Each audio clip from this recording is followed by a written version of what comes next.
ташаккур. Султон Наврӯзов аз зумраи олимонест ки дар равнақу ривоҷи илми фалсафаи иҷтимоӣ ва тарбияи ҳазорон шогирдони болаёқат мақоми баланд доранд. чун калимаҳои муаллим, устод, омӯзгор, мураббӣ бо ифтихор вирди забон меоянд, беихтиёр дар ботини кас силсилаи афкору эҳсос туғён меангезад. дар воқеъ тарбиятгари дилу рӯҳ, ақлу идрок, шавқу завқ ва ахлоқу одоби инсон будан аз вазифадориҳои хеле сангину ҷиддист. бесабаб нест ки дар урфият ҷабри устодро аз меҳри падар афзалтару беҳ дониста муаллимро падар хондаанд. бешак ин ҳама сифатҳои олии омӯзгорӣ ва олимӣ дар симои устоди муҳтарам профессор Султон Наврӯзович Наврӯзов ба зуҳур омаданд.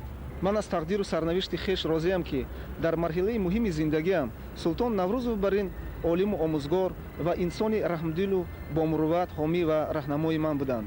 Султон Наврӯзович омӯзгор, роҳбари илмӣ ва баъдан ҳамкори ман буданд. агар гӯям ки профессор Султон Наврӯзов падари маънавии ман аст, зарраи муболиға нахоҳам кард. ин шахси дорои маданияти хеле баланд дар ташаккули ҷаҳонбинӣ, маънавиёт ва фарҳанги сиёсиам мақоми хоса доранд. дар фаъолияти имрӯзаи давлатӣ низ номуси граждании ибратбахш ва тафаккури ғании профессор Султон Наврӯзов калиди мушкилкушои ман мебошанд. инсони оқил миллатро бо фарзандони мутафаккираш пайваста мепиндорад. профессор Султон Наврӯзовро ҳамчун пажӯҳишгари боистеъдоду ҷиддии проблемаҳои мубрами фалсафаи инсоншиносӣ на фақат дар Тоҷикистон, балки дар хориҷа ҳам хуб мешиносанд ва қадраш мекунанд. Султон Наврӯзович одами аҷиб ва шахси наҷиб аст. фақат бар нафъи илму маориф халқу ватанаш хизмат мекунад. одамони чапдаст, худбин, ҳаромкору ҳаромхӯрро бад мебинад.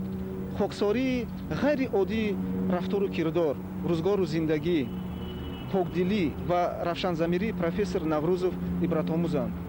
кош ҳар як фарди ҷавони тоҷик аз профессор Наврӯзов бар ин шахсият ибрат мегирифту дар пурсарват гардонидани бисоти маънавии мардуми Тоҷикистон саҳме мегузошт. имрӯз ки профессор Султон Наврӯзов ба синни мубораки 60-солагӣ расиданд, мехостам аз номи тамоми шогирдонашон он касро аз самими қалб бо ин санаи фархунда ва фирӯз табрик гӯям ва ба муаллим умри дарози саъдиёна, бахту саодат, саломатии бардавом, хотири ҷамъу болида ва комёбиву дарёфтҳои нав ба нави эҷодӣ таманно намоям.